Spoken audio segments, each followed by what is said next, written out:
हमारी कहानी शुरू होती है कियो तकामिने से, जो 14 साल का एक जीनियस लड़का है। But bro is introvert. इसका मतलब भाई के कोई दोस्त नहीं है, लेकिन उसे पता नहीं था कि उसकी जिंदगी जल्द बदलने वाली है। फिर एक दिन ज़ाच नाम का एक अनजान और अपनी याददाश्त खोया हुआ बच्चा उसकी जिंदगी में आता है, लेकिन उसे पता नहीं है ज़ाच कोई आम बच्चा नहीं है, वो एक मोमोडो है जो दूसरे वर्ल्ड से आया है। जल्दी ही कियो को पता चलता है 100 मोमोडोस को धरती पर भेजा गया है और उन्हें एक दूसरे से लड़ाई करनी है। जो मोमोडो आखिरी तक बचता है वही मोमोडो वर्ल्ड का राजा बनेगा। हर मोमोडो के साथ एक ह्यूमन पार्टनर होता है जो उनके स्पेल बुक का इस्तेमाल करके उनकी ताकत को अनलॉक करता है। लेकिन ट्विस्ट ये है कि अगर किसी मोमोडो का स्पेल बुक जल जाता है तो उसे अपनी दुनिया में वापस लौटना पड़ता है और वो कभी किंग नहीं बन सकता। हर लड़ाई खतरे से भरी हुई है, लेकिन कियो और ज़ाच की टीम बनने की शुरुआत आसान नहीं होती। कियो को लड़ाई करना पसंद नहीं, लेकिन ज़ाच का साफ दिल और दूसरों की मदद करने की इच्छा कियो को मोटिव करती है। जल्दी ही उन्हें ज़ाच का पहला स्पेल मिलता है,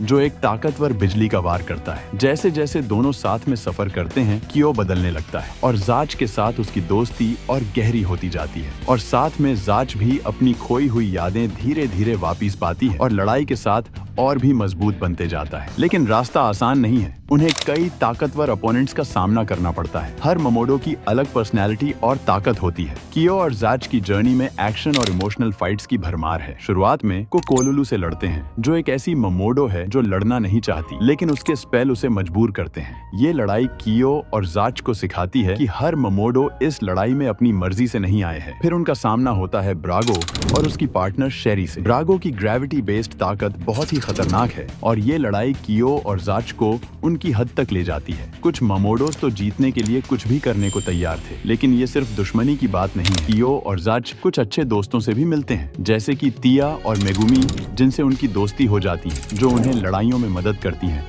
और कानचोमे और फोल्गोर, जो कहानी में ढेर सारी मस्ती और हंसी लाते हैं। इन दोस्तियों से शो में इमोशनल बैलेंस और मजा दोनों आता है, और हम पोनीगॉन को कैसे भूल सकते हैं। चलो अब बात करते हैं स्पेल बुक्स की। ये वही चीज हैं जिनसे मोमोडो को ताकत मिलती है। हर स्पेल बुक में अलग अलग स्पेल होते हैं जो उस मोमोडो के एलिमेंट पर निर्भर करता है। ज़ाच के केस में ये बिजली से जुड़े स्पेल होते हैं, जैसे जाकर और राशियल। सबसे मजेदार बात, जैसे जैसे कियो और ज़ाच का बॉन्ड मजबूत होता है, वैसे वैसे वो और भी ताकतवर स्पेल्स को अनलॉक करते हैं। ये सिर्फ ताकत की बात नहीं है, ये टीम वर्क और ट्रस्ट की बात है। कियो और ज़ाच की दोस्ती ही उन्हें और ताकतवर बनाती है, जिससे वो और खतरनाक दुश्मनों का सामना कर पाते हैं। ज़ाच बेल सिर्फ मैजिकल लड़ाइयों की कहानी नहीं है, ये कहानी दोस्ती, पर्सनल ग्रोथ और मुश्किल समय में बनने वाले रिश्तों की है। कियो, जो शुरुआत में अकेला रहना पसंद करता था, ज़ाच और नए दोस्तों के साथ जुड़ना सीखता है। हर लड़ाई उन्हें खुद और दूसरों के बारे में कुछ नया सिखाती है। ज़ाच, जो एक मासूम और खुशमिजाज बच्चा था, धीरे धीरे एक मजबूत फाइटर बनता है, जो राजा बनने का सपना देखता है। एक ऐसा राजा जो दयालु हो, न कि वो जो अंधकार की ताकतों से जुड़ा हो। तो सीजन 1 का बड़ा क्लाइमैक्स ज़ोफिस आर्क में आता है, जहां ज़ाच और कियो को अब तक की सबसे बड़ी चुनौती का सामना करना पड़ता है। ज़ोफिस एक चालाक और खतरनाक मोमोडो है जो एंशिएंट मोमोडोस को वापस जिंदा कर देता है और एक ऐसी आर्मी तैयार करता है जो पूरी दुनिया को खतरे में डाल देती है। ज़ाच और कियो को अपने दोस्तों के साथ मिलकर इस खतरनाक दुश्मन को हराना है और इससे भी बड़ी लड़ाइयों की तैयारी करनी है।